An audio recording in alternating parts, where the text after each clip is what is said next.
La Voix des Bulles présente le One A Club, le podcast BD hebdomadaire qui fait un peu trop de bruit de bouche.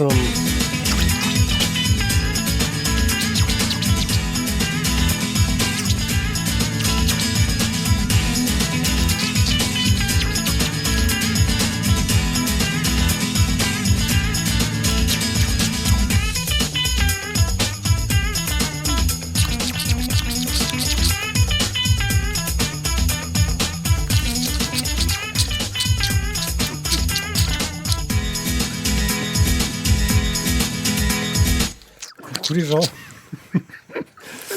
Je suis One A Pied et je suis accompagné de personnes exceptionnelles. Et exceptionnelles, ça ne veut pas forcément dire bien. Ça veut pas forcément dire bien. Je veux dire, on peut être exceptionnel, une sorte d'exception à la normalité, au bon sens, une exception à la bienséance. Et pour ça, j'accueille déjà Tizak. Salut, le Tizak exceptionnel.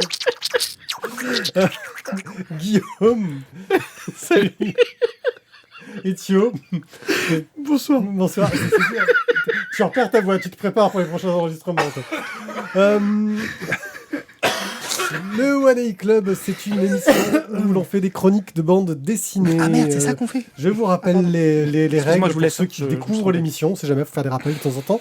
Nous sommes 4 chroniqueurs. Nous allons chacun chroniquer une bande dessinée. Au moins un autre membre de l'équipe l'a lu. Nous avons un timing pour pas traîner trop longtemps à faire le pitch et donner notre avis avant que les autres puissent donner leur propre avis sur la BD dont on parle. Si on dépasse, on est électrocuté, il se passe un truc. On peut couper le micro. Mais t'as vu, il a dit normalement, les gens doivent avoir fini pour que les autres donnent leur avis. Ouais. Ça, c'est une règle, mais elle est peut-être pas gravée dans le marbre quand même. Après, ça dépend qui est le marbre. Ouais, c'est ça, qui est le marbre. C'est ça, Ok. Aujourd'hui, nous allons parler donc du poids des héros et Tizak va tenter de faire sonner la cloche comme il le fait très souvent. Ensuite, on parlera de la petite voleuse de la Tour Eiffel, de Team Phoenix, le tome 1, et du tome 2 de Lady with Guns. Tizak jettera un œil sur The Old Man car il aime bien regarder deux trucs dans l'émission. qu'il aime bien regarder les vieux monsieur. Ouais. Il aime bien les films avec les vieux. Ça me. Voilà. Et Non. je crois que voilà, j'appuie sur le bouton, je fais la suite. Et on y va. Et on part sur les choses sérieuses. Allez, c'est parti. Le poids des héros, une bande dessinée de David Sala chez Casterman pour 24 €. Absolument. Donc, dans le poids des héros, donc on va redevenir un petit peu plus sérieux. On va se situer à la fin des années 30 et Antonio Soto de Torrada est coiffeur dans le sud de l'Espagne. Alors je vous dis tout de suite, on n'est pas sur un truc très guégué. Pour combattre les forces nationalistes menées par le général Franco, Antonio est enrôlé comme volontaire dans la cavalerie de l'armée républicaine, mais un soir, sa tante lui annonce que son oncle, qui est bras droit de Franco, l'a dénoncé et que dès le lendemain, il sera arrêté pour être tout bonnement condamné à mort. Bizarrement, il n'a pas une folle envie que les choses se passent comme ça, et il va donc devoir quitter sa maison, quitter sa mère et traverser l'Espagne pour venir s'exiler en France. C'est ce qui s'est passé pour bon nombre d'Espagnols, ça s'appelle la retirada, c'est l'exil des républicains espagnols après la guerre. Tu l'as fait en LV2 de espagnol, non? Ouais, Ouais. c'est ça. J'étais avec toi, je crois. Ouais, ça s'entend bien. La retirada. Ouais, tiens, là. Si. Monsieur Juanco, on pense à vous. Une fois la frontière passée, il est interné dans le camp d'Argelès-sur-Mer. Il est incorporé ensuite dans la 15e colonne des travailleurs espagnols volontaires et il participera à la campagne de France. Puis il sera fait de nouveau prisonnier, mais cette fois-ci par les Allemands, dans les camps retranchés de Dunkerque. Il sera ensuite interné au Stalag 17B jusqu'en décembre 1941. Il sera finalement déporté dans le camp de Mauthausen en Autriche, camp destiné aux ennemis politiques incorrigibles selon le Troisième Reich. Il en sortira vivant, et oui, en mai 1945. C'est donc la mémoire de cette histoire familiale qui nous est racontée ici, celle du grand-père maternel combinée à celle du grand-père paternel, espagnol et résistant dans le maquis, une histoire que doivent porter l'ensemble des descendants de la famille, et en particulier l'auteur, David Sala, qui nous raconte donc cette histoire. Vous avez bien compris qu'on est à la fois dans une histoire familiale, très personnelle, mais aussi dans une véritable grande histoire avec un grand H, celle de la guerre de Franco, mais aussi ensuite de la Seconde Guerre mondiale, et donc de ce peuple espagnol qui a vécu de l'exil, de l'arrachement, etc. Donc au travers de cet album, David Sala nous livre cette histoire familiale qui trouve ses racines donc, dans la Révolution espagnole. Il porte surtout son regard d'enfant dans un premier temps, puis ensuite son regard d'adulte sur cette espèce d'héritage, sur ce devoir de mémoire. Comment les petits-enfants, qui sont donc cette deuxième génération, doivent-ils porter ce destin familial ? Que faire de cette histoire dans les générations suivantes ? L'auteur livre ici un récit qui est assez personnel, assez touchant, et qui fera sans doute écho chez de bon nombre de personnes qui ont vécu un destin familial identique dans cet exil. Et donc même si le poids de l'histoire et du devoir de mémoire des générations futures est assez lourd, l'auteur, lui, a certainement eu la chance déjà de pouvoir connaître précisément le parcours de ses grands-parents, retracer le périple, imaginer un petit peu le calvaire, mais il y a énormément de traces et d'histoires qui ont quand même circulé dans la famille. Les voir vivants, partager certains moments ensemble. Certains ne peuvent qu'imaginer l'histoire de leur famille à travers le récit des autres. Et de ce point de vue-là, moi, j'ai rapproché ça de Mémoires de Vietkieu, de Clément Balou, qui, lui, a mené tout ce travail de recherche, alors pas directement de son histoire familiale, mais de l'histoire de son peuple, du peuple de sa famille, de ses ancêtres. Là, pour le coup, David Sala, lui, a énormément d'informations qu'il nous transmet. Et il nous propose donc une vision de ce devoir de mémoire, comme étant plutôt un repère pour savoir d'où on vient, une espèce d'hommage aux gens du passé, mais en aucun cas non fermement dans une histoire de rancœur, quelque chose de tragique. C'est peut-être cela qu'il faut essayer de laisser aux générations futures, à la place de la rancœur, un repère. D'un point de vue graphique, l'auteur livre un magnifique ouvrage de 170 planches, une œuvre d'art aux couleurs vives. L'univers esthétique est travaillé, de certaines scènes présentées par le regard d'un enfant, d'autres à l'inverse sont beaucoup plus contrastées. On a des planches colorées d'un côté représentant les camps de concentration, d'autres représentent à l'inverse la réalité façon photographique. Les plus nostalgiques apprécieront la belle et la fidélité de certaines représentations de tapisseries des années 80. Merci pour ceux qui les ont vécues. Les plus rêveurs y verront énormément d'onirisme, les plus cultivés retrouveront des références et des emprunts aux grands classiques de la peinture espagnole, notamment dans les portraits. Le poids des héros est un ouvrage absolument superbe, graphiquement, mais aussi au niveau du récit qui est réfléchi et très lourd de sens. Bref, un bouquin magnifique et poignant que je ne peux que conseiller et pour lequel je mettrai volontiers un coup de cœur. T'as aimé Voilà. Le poids des héros. On va donner la parole à Thio. Le poids des héros, ça, c'est déjà un livre de poids, exactement. 176 pages. Mais un grand format en plus, donc du coup, ça te met vraiment des belles pages. Hein, c'est lourd, ça. Mais c'est lourd aussi au niveau de la narration, parce que... mais sans trop l'être. Alors c'est vrai que dans la discussion en off qu'on avait eue avec d'autres personnes, et du coup je vais couper l'arbre sous le pied de suite au contradicteur, c'est vrai que c'est des livres qu'on a souvent vus ces derniers temps, où on revient sur le passé de la famille, le passé familial, le poids de l'histoire et sur tout ce style de choses. Moi, je trouve ça intéressant, le poids des héros, parce que justement, en fait, on parle du passé, mais c'est une histoire du quotidien.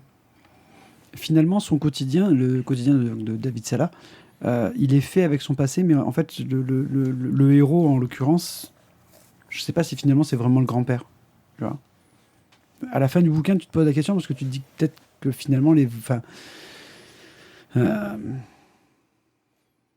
le livre en lui-même ne parle pas de ça, ne parle pas forcément que de l'histoire. Voilà. Et je trouve que c'est un beau bouquin du quotidien, avec les petits bonheurs, les tristesses, la vie de famille. Enfin, je trouve voilà, c'est un chouette témoignage. J'ai beaucoup aimé. Et après, voilà, comme tu disais, au niveau du dessin, moi, ça m'a...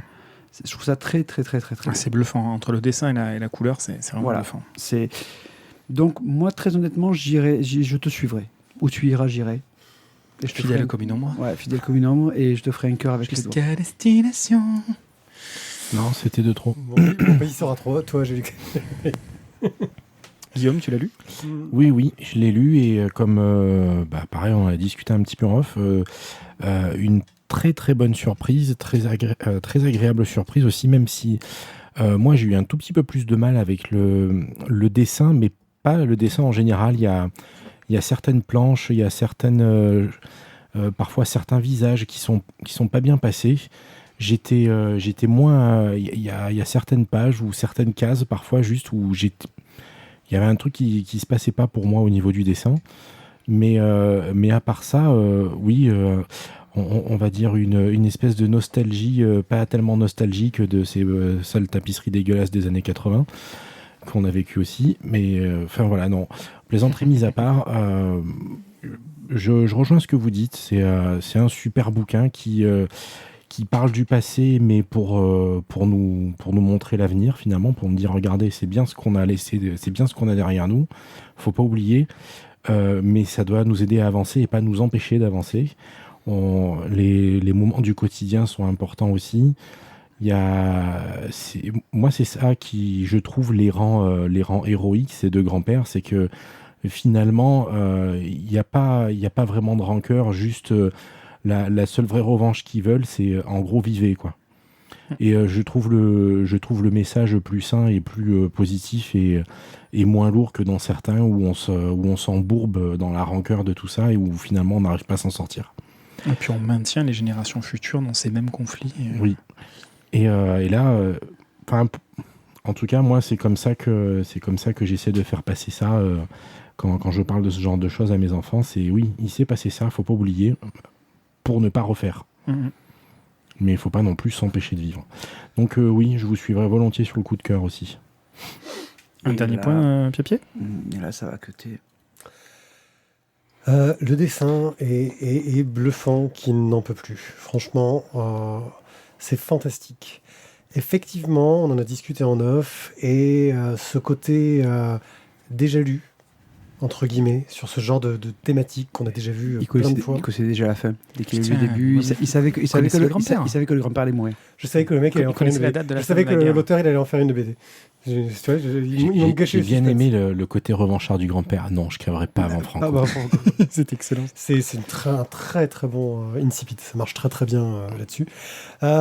Et j'avais l'impression que c'était une BD. J'avais déjà lu des BD sur ce thème-là, et que quand on a relancé le discours dessus, j'avais l'impression de l'avoir déjà oublié. Et puis là, en refeuilletant, en regardant le truc, je suis retombé sur ces images-là, et je pense que c'est le genre de bande dessinée qui vaut le coup d'avoir pour la rouvrir, pour la relire, pour se réattacher à ces histoires dont il faut se souvenir. Et je concéderais le coup de cœur, alors que j'étais pas vraiment parti pour au départ. Vraiment. Je crois qu'il a eu peur pour les pneus de sa voiture. Non, vous avez su me convaincre par vos arguments. Et, c'est beau, ça. Et je reste vraiment marqué par ce graphisme. Et puis, je me rends compte qu'il y a plein de choses qui me rappellent ma propre enfance. Parce que David Sala, il doit avoir notre âge. Totalement, il a les mêmes jouets que les jouets que j'avais. Il a les mêmes tapisseries, on y revient. Ses parents fumaient les mêmes cigarettes que mes grands-parents. Voilà. Donc ouais, je suis... Avec le recul, et c'est rare que ça arrive, je suis plus touché par ce livre que ce que je l'ai été à la première lecture. Et je pense que rien que pour ça, il mérite que ce coup de cœur que vous voulez lui décerner. Eh bien, on a le coup de cœur.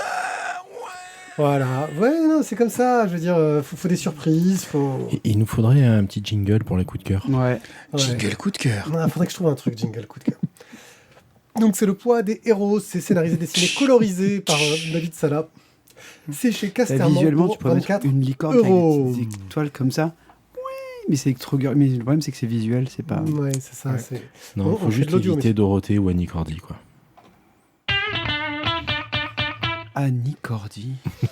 La petite voleuse de la Tour Eiffel.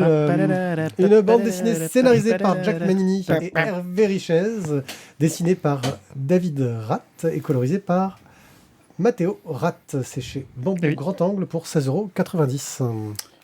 Paris 1904, Bidegain. Le secrétaire, c'était juste pour faire la règle avec Annie Cordy. Le secrétaire du Grand Orient de France se fait voler sa sacoche. Sa sacoche avec un petit écart dessus, un petit compas. Ça sent la Je sais pas, j'ai vu ça quelque part. Ouais. Je crois que Pierrick, il connaît la fin. Ouais. Non, mais surtout, c'est qu'il a des accessoires. C'est pas Didier Convard qui se fait voler donc sa sacoche au symbole de la franc-maçonnerie par une pickpocket qui sévit justement sur le parvis de la Tour Eiffel. Et l'affaire D'où est le grave. titre. Oui, c'est ça. Mais l'affaire est grave, car dans cette sacoche, il y avait des fiches sur les officiers supérieurs de l'armée française qui sont, on va dire, ceux qui sont les plus enclins à aider la République ou qui sont les plus partisans de la franc-maçonnerie. Donc, si on apprend qu'on a fait des fiches sur tout le monde, c'est pas bien.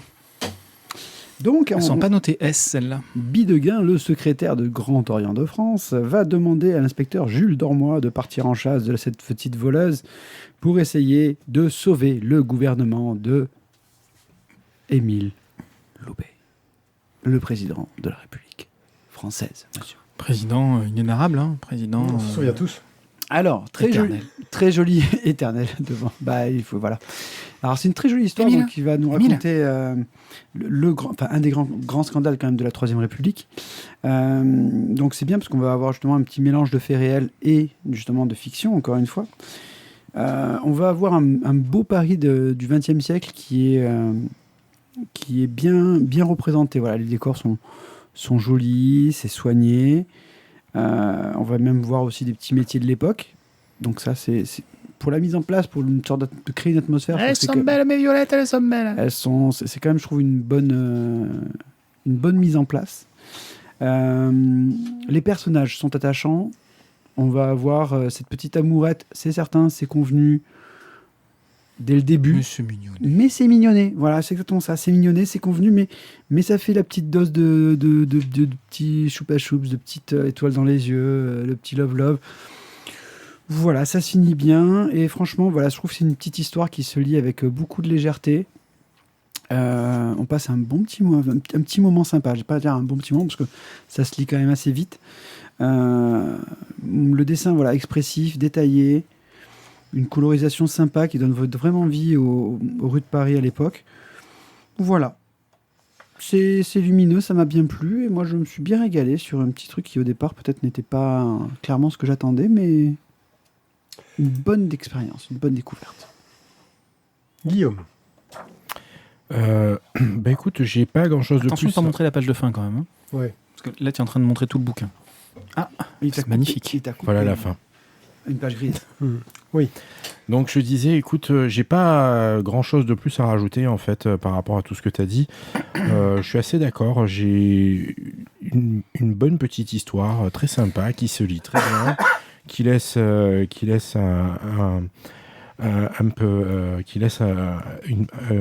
j'ai perdu mon mot. Une bonne impression à la fin. Voilà, j'ai passé Alors c'était l'émission d'avant les mots tordus. Donc voilà, j'ai passé un super moment. Je pense même la relire avec plaisir de temps en temps quand tu as besoin d'une histoire pour te remonter le moral. Voilà, ça peut effectivement par moment être un peu convenu. Mais je sais pas, ça fait du bien aussi de lire des histoires qui fonctionnent juste bien et qui sont plaisantes. Alors surtout en plus, j'ai découvert ça en recherchant un peu, c'est qu'il y a un autre bouquin dans le truc qui est le canon de la Tour Eiffel, je crois. Oui. Voilà, qui était un premier tome. Et donc voilà, Le petit clin d'œil là-dessus. Voilà, et les deux en fait sont dans le même monde, mais n'ont aucun lien entre eux, quoi. C'est deux one shot. Moi, j'ai trouvé ce bouquin admirable. Putain, le poids des mots, le choc des photos.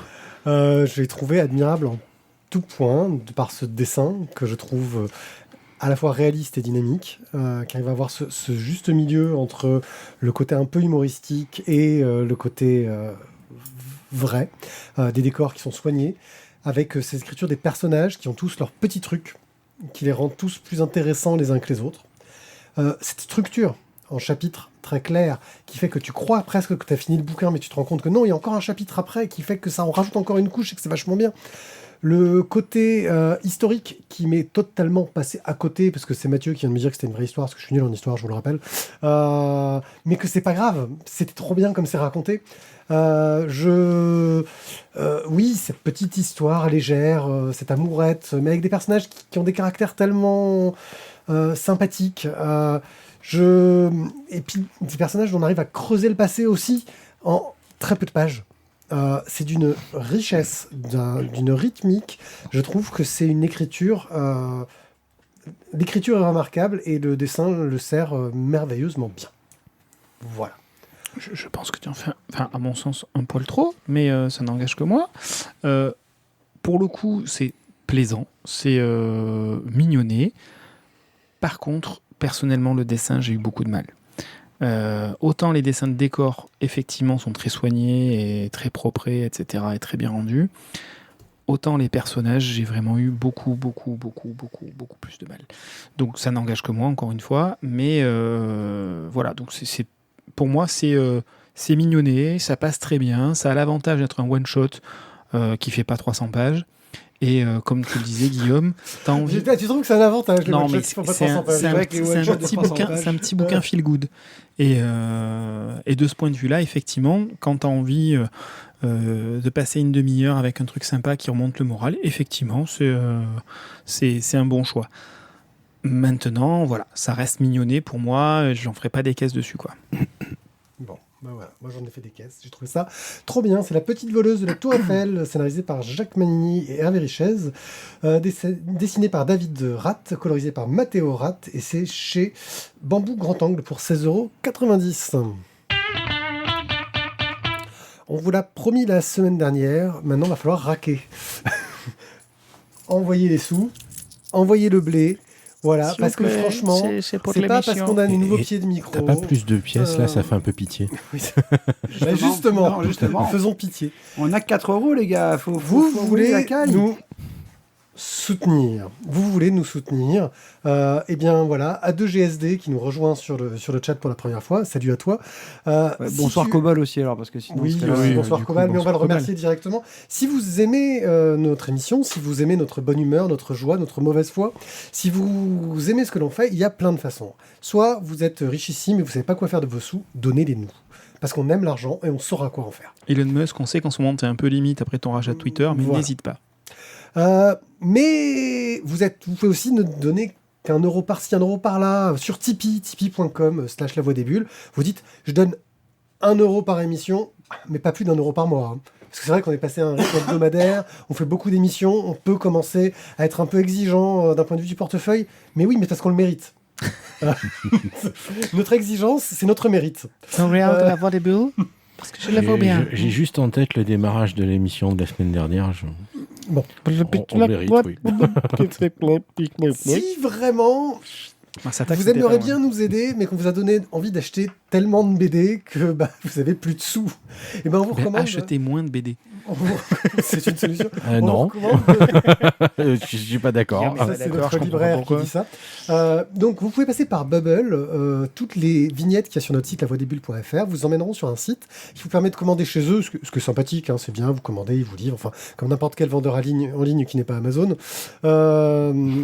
Voilà. Mais vous pouvez encore faire mieux. Vous pouvez réserver le bouquin chez votre libraire de proximité qui le mérite lui aussi.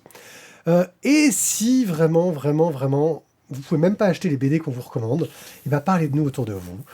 Allez sur les réseaux sociaux, dites qu'on est le meilleur podcast du monde. Mettez des étoiles sur iTunes, sur Podcast Addict, sur toutes les applications, sur Spotify, sur Deezer, sur je ne sais quoi, sur Twitter. On peut pas mettre d'étoiles, mais c'est pas grave. Bref, parlez-nous. Voilà, c'était le moment pub. Je crois qu'on peut passer maintenant aux vraies choses sérieuses. C'est parti. Ah non, je n'ai pas remercié les gens qui nous donnent des sous. Il n'a pas dit les noms, mais si je ne dis pas les noms des gens que sont Chevron, Warloff, Tot, Stéphane, Cobal, Boob et l'archiviste, nous ne pouvons que vous remercier car grâce à vous, on peut se permettre d'avoir du matériel qui marche. Et l'archiviste, il donne tellement d'argent que maintenant il va bientôt pouvoir faire partie de l'émission. Oh. Team Phoenix, une bande dessinée par Kenny Ruiz, colorisée par... Kenny Ruiz? Non, Noiry. Oui, pardon, pour la version colorisée. C'est chez Dupuis Vega et ça coûte 8 € et quelques pour la version noir et blanc et beaucoup trop pour la version couleur, mais c'est pas grave. Par contre, faites gaffe, hein, c'est monté à l'envers. Ouais. Oui, faut peut-être préciser que la version non collector, donc noir et blanc, en fait, c'est un format manga. Oui, voilà. Donc là, on a le format de luxe. Si tu as encore le 2 en format de luxe, mets-le moi de côté. Mais je crois que c'est un peu tard. Je pense que c'est carrément mort. Voilà, c'est ce qui me semblait. Je viens pas assez souvent te voir, mon cher Guillaume. Non, Bref. mais un petit message. Hein. Voilà. Team Phoenix, c'est 45 balles le bouquin, tu peux l'envoyer ton SMS. C'est c'est Osamu Tezuka qui a inspiré cette œuvre-là. Mais qui est donc Osamu Tezuka? Qu'est-ce qu'il a fait? C'est le père du manga. C'est comme ça qu'il Rien est que ça. surnommé. Ouais, C'est le mec, il a mis tous les codes du manga moderne viennent de lui. Il les a empruntés à plein d'influences. T'as un personnage là que tout le monde connaît qui pourrait nous parler? Oui, Astro Boy. On est acteur studio ou pas? Ouais, totalement. Mais aussi Princesse Saphir, Blackjack, le roi Léo, qui a été honteusement pompé par les studios Disney. Oui. Blackjack, c'était trop bien. Blackjack, c'est déchirant. C'est ma BD préférée de Tezuka. Bref, et aussi des tonnes de trucs, parce que Tezuka, il a fait des milliers et des milliers de pages de manga. Il a travaillé dans tous les styles. Il a fait du jeunesse, de l'aventure, du porno, de l'histoire. Du porno jeunesse, du jeunesse aventure, du porno jeunesse aventure. Voilà. On le trouve chez Cultura, le Team Phoenix. Est-ce que tu veux que je te le commande là tout de suite, directement en live, tout de suite C'est celui maintenant? que je t'ai montré tout à l'heure. à peu près. Attends, on en discutera. Non, on le fait maintenant tout de Tu vois, suite. c'est le prix qui quand même. Je le veux, mais non, pas maintenant tout de suite. Est-ce que je dois parler du bouquin? Qu'est-ce que ça raconte? Kenny Ruiz a eu la chance que les studios Tezuka lui proposent, suite, je crois qu'il y avait toute une série de concours d'auteurs internationaux pour participer à un magazine d'hommage à Tezuka. On a des petits auteurs locaux qui ont travaillé dessus, d'ailleurs, un certain Philippe Cardona, il me semble, qui avait participé aussi. Et bref, Kenny Ruiz, qui est espagnol, a eu de la chance de faire un truc, que ça plaise, et qu'on lui dise « Hey, tu veux pas faire les Avengers de Tezuka ?» Et donc reprendre tous les personnages mythiques de Tezuka pour raconter toute une histoire autour de ça. Sur ce, il invente une histoire de space opéra où on a la princesse Saphir, qui est une femme qui se fait passer pour un homme, il y a une sorte de... Les robots ont pris le pouvoir et elle décide de participer à une sorte de résistance pour sauver sa famille qui se retrouve impliquée dans tout ça, parce que les robots contrôlent le monde et va petit à petit construire une équipe de résistants qui ne sont que des personnages connus de l'univers de Tezuka. On attend tous avec impatience parce qu'il n'arrive pas encore dans ce premier tome, Castro le petit robot arrive. On a Blackjack qui rapplique, on a Léo au milieu, un personnage qui a été inventé totalement par Kenny Ruiz qui sert de liant à tous les personnages pour réussir à construire l'histoire. Et on est dans un pur shonen d'action où ça en jette dans tous les sens. C'est rythmé, c'est péchu, c'est bourré de références à des tonnes de trucs autour de l'univers de Tezuka. Tous les personnages quasiment sont issus de ces ouvrages. Et c'est super bien fait, quoi. Kenny Ruiz, on l'avait adoré sur Télémac. Là, il s'en donne à cœur joie avec un style qui en jette. C'est un peu simple au niveau du ton, mais c'est superbe. La version couleur coûte la peau du cul, mais vraiment, elle est superbe. Je ne sais pas ce que donne la version noir et blanc, parce que je ne l'ai même pas feuilleté. Voilà, je peux Il le faut en couleur. Excusez-moi, mais je peux que recommander. Moi, j'ai passé un très très bon moment, même si je n'irai pas jusqu'à donner un coup de cœur, parce que c'est un peu léger, mais j'ai pris vraiment mon pied à lire ce bouquin. C'est super efficace. Et c'est en plus publié au Japon. Alors, autant te dire, le stress de Kenny Ruiz à chaque fois qu'il publie des lignes. À vous, les studios. moi, j'ai passé un moment juste génial à le lire. Ça se dévore. C'est le fait que ce soit du grand format y apporte beaucoup. Le fait que ce soit en couleur apporte encore plus. C'est pour ça que vraiment, c'est une vraie plus-value. Alors, c'est vrai que le petit format coûte 8 € en noir et blanc, que le grand format coûte 45 €. Mathieu est en train de casser la carte bleue. Mais vraiment, il y a une véritable plus-value. Il y a un vrai travail supplémentaire. Et le fait que ce soit cette espèce de format manga x3, on va dire, grosso modo, ça apporte vraiment un vrai gain sur le visuel, ça apporte un vrai gain sur la lecture et la rapidité de lecture. Tout est beaucoup plus fluide et ça participe énormément de la dynamique des scènes d'action, mais du récit de manière générale. Donc vraiment, le format, celui-ci, à mon sens, c'est une vraie plus-value, même s'il y a un coût. Ah, c'est une grosse plus-value c'est financière. une- Pour le coup, c'est- il reste. C'est une vraie plus-value. Au niveau du scénario, c'est intéressant, même si c'est un très bon premier tome de mise en place où il y a plein de choses qui se passent et ça se termine sur un climax. Donc moi j'aime bien aussi C'est mon personnage préféré qui arrive. Quoi. ce premier tome. Et l'univers graphique est posé, les personnages, les gentils, les méchants, les entre-deux sont posés, le fonctionnement de l'univers est posé. C'est Et juste. t'as un ex-libris juste signé génial, pour quoi. de vrai dans la version luxe aussi. Oui. Ouais, numéroté. Ouais, vraiment signé, avec une vraie signature. Avec une vraie signature. Voilà. Une vraie au feutre. Donc voilà, en bref, c'est une franche De Kenny réussite. Reeves. Non, pas Kenny Reeves. Ah mince, Kenny, pas lui. Kenny Ruiz. Kenny Reeves. Ça ressemble. Hein. C'est la version espagnole de Kenny Reeves. Donc bref, c'est un vrai bon manga. Oui, tu m'as bien entendu. Et je ne peux que le conseiller. J'attends avec grande impatience le tome 2 qui vient d'être commandé en direct. Et, Tu l'as. Tu veux attendre le tome 2 pour le coup de cœur, c'est ça? et parce que j'aimerais bien mettre un coup de cœur. Ah ouais, mais on peut pas. Tu as Non, commandé mais le premier c'est- Miracle tome 2 en même temps? Il n'est pas sorti. Moi, je Non, crois il- que oui. Non, il est sur le catalogue. Il est pour- sur le dans les catalogue 6 mois, là, dans les 6 Glénat. mois qui viennent, il arrive. Il va Ah, arriver. Il va arriver. Je suis désolé, hein, je peux pas. D'accord. C'est pas possible de commander. Vivant avant. que ça arrive. Bref, le tome 2. Ouais. Quelque chose à ajouter Alors, juste que moi, je l'ai lu en noir et blanc parce que j'avais plus l'édition collector sous la main. J'ai plus une thune. Non, était le non, 4. c'est que je l'avais plus sous la main pour le lire. Parce que je te l'avais acheté. Et honnêtement, il passe très très bien, même en noir et blanc. Je trouve pas que ça enlève quoi que ce soit.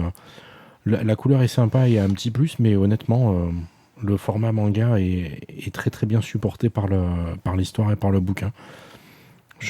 Voilà, la couleur est accessoire en fait, elle est pas du tout indispensable à Le mon noir à sens. blanc, alors après, je sais pas si tu auras le souvenir, est-ce qu'il rajoute des trames, ce genre de choses-là, ou est-ce que. Enfin, Alors, en gros, ça, est-ce qu'il y a une, entre guillemets, colorisation noir et blanc avec un jeu de trame, ou est-ce que. J'en ai c'est pas la vraiment certitude, mais il me semble, oui.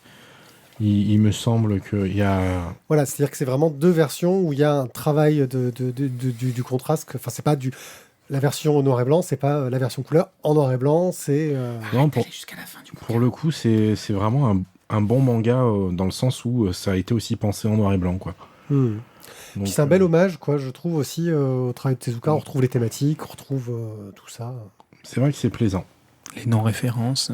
C'est aussi marrant de se rendre compte qu'il n'y a pas les trois quarts des choses qu'on connaît, mais Ah oui, non, il y a une richesse. Et puis il y a une vraie fidélité au style graphique. Hein. C'est ouais. Franchement, non, c'est une très très belle réussite. bon, Moi, mais un coup de cœur ou pas?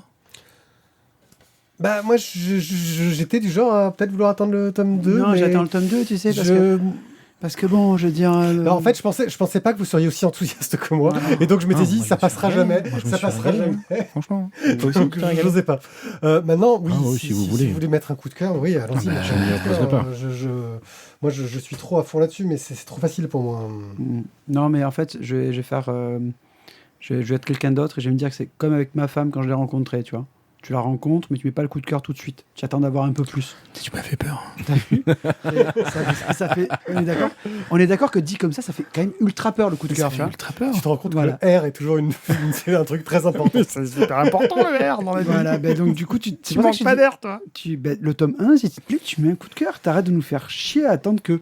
Ouais, mais non, ben voilà, c'est maintenant tout de suite Ouais, là. ben voilà. Ça y est, c'est fait, c'est posé.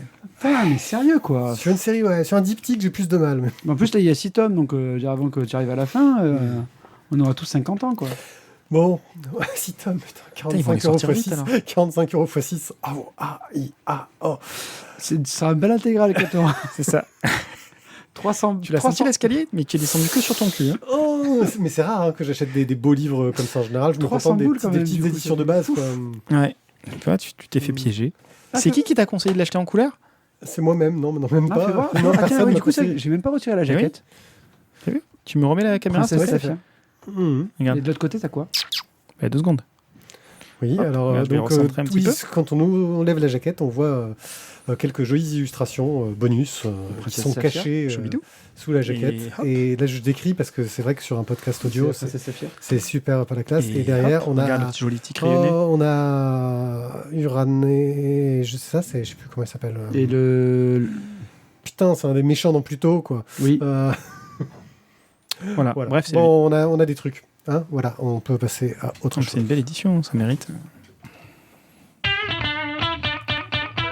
Quand même 45 balles, ils abusent.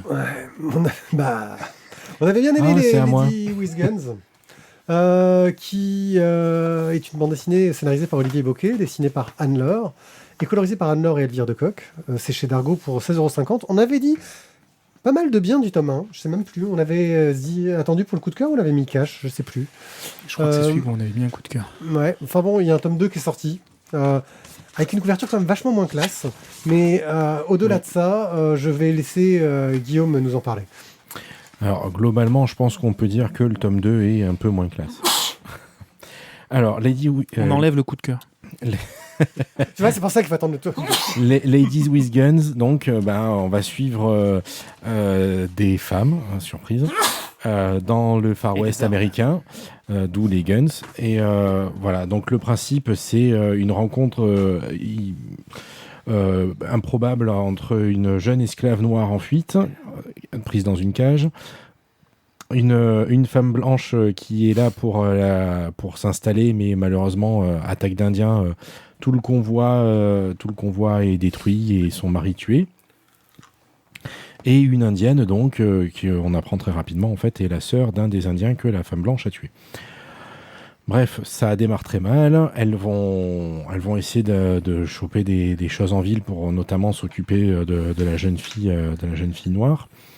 Et puis, ça va pas très mal se passer parce que, bien sûr, les hommes ne sont pas du tout machos à cette époque-là et clairement pas misogynes non plus.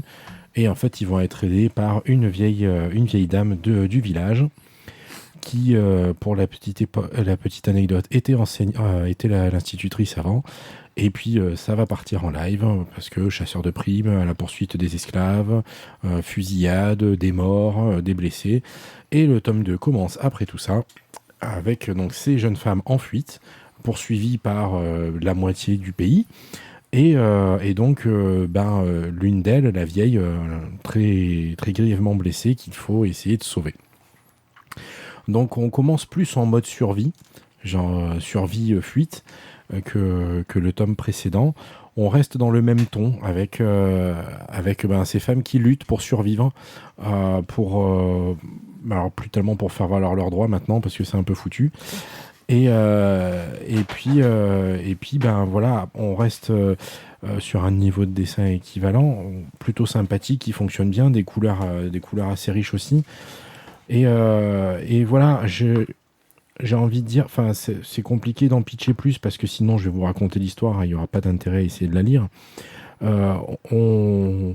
Après un démarrage plutôt sympa sur un tome 1, on arrive sur quelque chose de finalement peut-être un petit peu plus prévisible, un petit peu plus classique dans le scénario et dans l'histoire. Et alors, ça enlève rien, ça reste plaisant à lire. Je continue à passer un beau moment quand je l'ouvre et que je le lis. J'ai un petit peu moins ce wow que j'ai eu au premier tome. Voilà. Ok. Moi, j'ai été exactement dans la même veine, à mon sens. Tu vois, effectivement, t'as pas l'effet de surprise du premier tome et de la découverte des personnages, mais on conserve le même esprit. C'est vraiment la suite logique de ce qui se passe. Et dès le début du tome, on retrouve cette tension. Et ça aurait pu être compliqué, hein, parce que il peut se passer du temps, des mois, etc. Et là, tout de suite, on est replongé dedans. Et ça fonctionne, à mon sens, divinement bien. Donc, bien sûr qu'il faut aimer l'action, il ne faut pas avoir peur du sang. Voilà, hein. On est quand même sur des choses qui sont assez violentes. Mais petit à petit, on en découvre un petit peu plus sur certains personnages, sur leur capacité à survivre, et ce qu'elles sont capables de faire pour survivre. Et puis, même si c'est extrêmement trash, il y a toujours ce côté un petit peu burlesque, un petit peu foufou qui amène un grand sourire. Et voilà, moi je passe un excellent moment. C'est vendu, survendu, c'est toujours pareil. Dès qu'on a un truc un peu fun, un peu action, un peu sanglant, on colle Tarantino dessus. Alors il faut quand même avouer que le code couleur de la page de garde est quand même inspire énormément, a énormément inspiré de Kill Bill, mais ça fonctionne quoi. Et que la position de la meuf sur la couverture, ça fait un peu penser aussi du coup. Et là, c'est le truc des vampires. Non. Si. Aussi, mais moi, ça m'a fait penser plutôt à Pulp Fiction, quand le mec il sort du placard avec le gun. Voilà, pareil. Sauf qu'il a qu'un Marche seul aussi. gun et que là, il en a deux, mais non, ouais, Donc voilà, moi j'ai passé un super moment. Alors, moi, je vous ai trouvé dur parce que moi, je me suis bien régalé quand même sur le tome 2. Je suis d'accord, moi. Ah, mais ça va alors, t'es d'accord. Non, parce que moi, je me suis bien régalé quand même sur le tome 2. Si tu veux aller mourir ailleurs, s'il te plaît. 2 fois. 2 secondes. Tu meurs ailleurs 2 fois, c'est ça. Le côté burlesque, moi, m'a bien fait rire. Tu vois, les répétitions qu'elles font pour essayer de se trouver une vie désormais, parce que du coup, elles travaillent. Hein. Et je trouve que les répétitions sont très drôles, parce que c'est... Ouais, mais là, tu l'as pas vu, elle. Mais voilà. C'est ça qu'il faut faire attention. Toujours la petite vieille. La petite vieille, c'est les pires. Les petites vieilles, c'est les pires.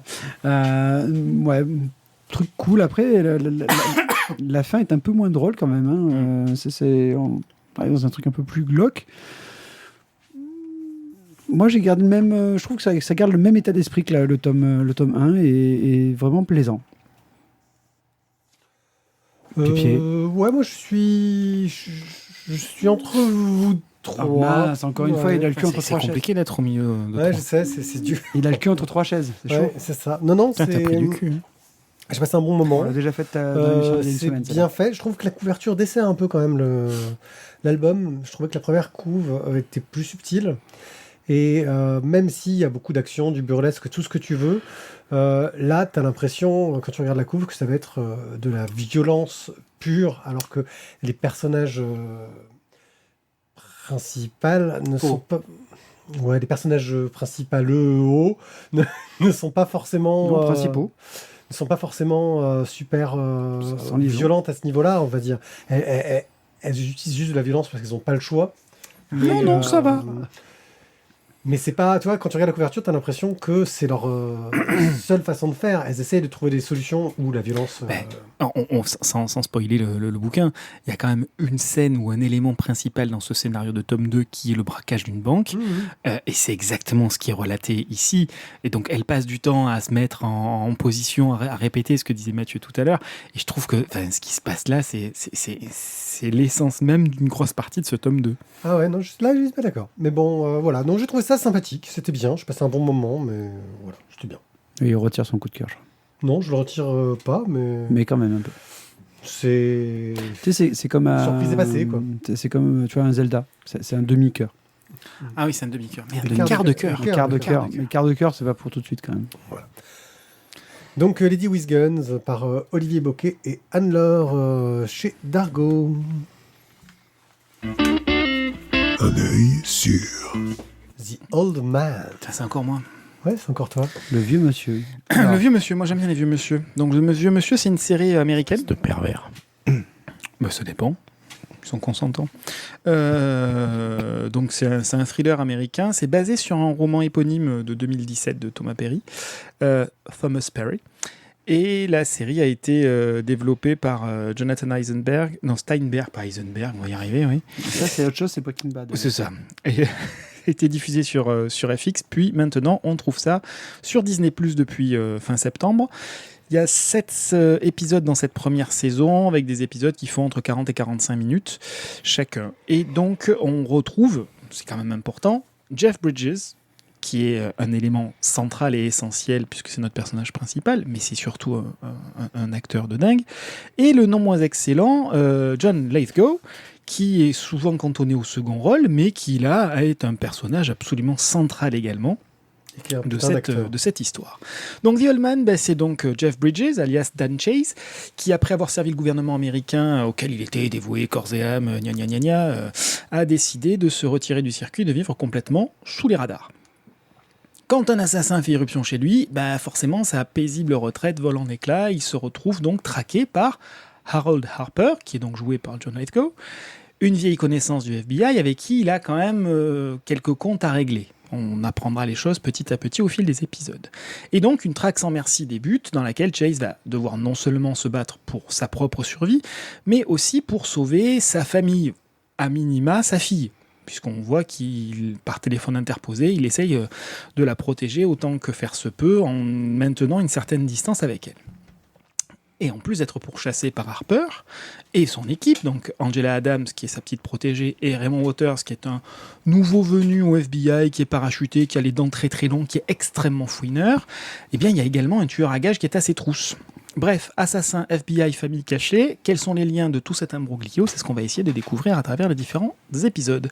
Et dans cette fuite effrénée, et très violente à certains moments, notre héros va croiser la route d'une certaine Zoé McDonald, qui est une alliée de circonstance pour laquelle lui semble éprouver une certaine affection et elle semble éprouver une véritable fascination pour cet univers totalement inconnu pour elle, mais assez sombre. Chase, lui, va donc s'attacher sérieusement à elle, à moins que ce ne soit pour mieux l'utiliser. Voilà pour le pitch de cette première saison. Un tueur qui prend sa retraite, qui est obligé d'en sortir de manière violente afin d'assurer sa survie. Chaque nouvelle action l'entraîne de plus en plus loin dans les ennuis, tel un doigt pris dans un engrenage de meurtre et de violence. Non, ce n'est pas John Wick. C'est bien The Old Man. Et on va voir que par la suite, la comparaison, si on faisait juste un pitch très très minimaliste, ça va s'arrêter là, parce que derrière Dan Chase, c'est pas un surhomme, il ne cherche pas de rédemption. The Old Man joue lui sur une partition de thriller qui est beaucoup plus subtile, même s'il y a de l'action, même si c'est violent, c'est beaucoup plus subtil dans la psychologie du personnage, la réflexion par rapport au passé, aux blessures, la vieillesse. Bref, on n'est pas du tout dans un John Wick, on n'est pas du tout dans un film d'action pur. C'est donc un rôle sur mesure pour Jeff Bridges, qui a lui-même dû mener un véritable combat pendant le tournage. Cancer, Covid, c'est peut-être là-dedans, dans ces épreuves, qu'il a réussi à trouver l'énergie et la force d'une interprétation tout en nuances. John Lithgow n'est pas en reste, et à eux deux, ils portent cette nouvelle série au scénario pas franchement novateur, mais parfaitement bien réalisé, avec des épisodes riches en action, d'autres plus axés sur la narration ou l'approfondissement du passé des différents personnages, et notamment du personnage principal, au travers de nombreux flashbacks en Afghanistan dans les années 80, lors du conflit avec l'URSS. Tout ceci permet d'en apprendre énormément sur les raisons de cette tension forte et permanente entre les différents personnages. La fille de Chase va prendre de plus en plus de place au fil des épisodes, et le spectateur reste en permanence en alerte grâce à tous ces ingrédients. Action possible à n'importe quel moment, attente de rebondissement possible à chaque ouverture de porte, des révélations distillées au compte-gouttes, en résumé des ingrédients connus mais associés avec talent et présentés par des acteurs au top de leur âge avancé. Un excellent moment pour les amateurs du genre. La saison 2 est déjà dans les tuyaux, même si le tournage n'a pas encore commencé. À vos télécommandes. Oui, très bien. Ou à vos souris, vu que c'est sur des trucs en ligne. C'est sur Disney+. Oui, mais tu peux y aller regarder avec... J'aurais pu dire à vos doigts aussi, hein. C'est ce que tu peux regarder sur ton téléphone et ta tablette. À vos doigts. Mais tu dis ça pour d'autres Pourquoi genres t'en de viens films. toujours là? Ouais, c'est... Parce que c'est le tacotile. Ok, donc The Old Man. Je ne peux que vous le conseiller. Moi, je c'est pense- rien que les acteurs me donnent envie, on va dire. Non, franchement, c'est génial. Je vais pas parler de la musique, mais c'est pareil. C'est du même acabit. La photographie est géniale. Bref, une super série. Il jette des cendres ou pas? Tu veux un russe blanc? Merci de nous avoir écoutés jusqu'ici. Donc, c'est la fin de cet épisode. On se retrouve la semaine prochaine pour un nouvel épisode. Un nouvel épisode plein de surprises et de francs-maçons. Encore? Ouais, c'est une sorte de fil rouge, blanc, hein, voilà. Peut-être qu'il faudrait qu'on devienne des frères quand même pour que... Ouais, c'est vrai. Il faudrait qu'on devienne un frère. Voilà. Bref. Je quitte l'émission. Je quitte l'émission. Ouais, je crois. Qu'est-ce que tu fais? Non, c'est bon. Moi, je joue pas à ça. C'est bon. Voilà, ça. Bon, merci de nous avoir écoutés. On se retrouve très bientôt donc, pour notre prochain épisode. Et puis, en attendant, lisez plein de bonnes BD. Oh les gars, il y a quand même 2 coups de cœur dans l'émission. Quoi C'est faire assez hein. rare, ouais. C'est assez rare. Donc, craquer la thune, voilà. Ah là, c'est craquer la thune. Hein. Rien que sur ces 2 bouquins-là, vous en avez pour 70 balles. Non, mais il y en a un, tu peux le payer 8 € et il est bien quand même. Il a dit le libraire. Donc, tu vois, on a un libraire qui pousse pas. Faites confiance au libraire. Faut toujours faire confiance au libraire. Confiance. Voilà. Mais tu regretterais pas de me vendre celui à 45 quand même. Si c'est ton plaisir, oui. Là où il y a des cons, il y a de la ressource. Ok, merci encore à pourquoi tous. tu me fais passer, toi? Il a dit si c'est ton plaisir. Tu vois? Ouais, Ton plaisir est mon Mon plaisir. plaisir. Voilà. ouais, c'est ça. Bon, nous sommes ravis que vous ayez partagé notre plaisir avec nous. Et on se retrouve très bientôt. Ciao, ciao. Bon plaisir à tous. Salut. À bientôt avec les doigts.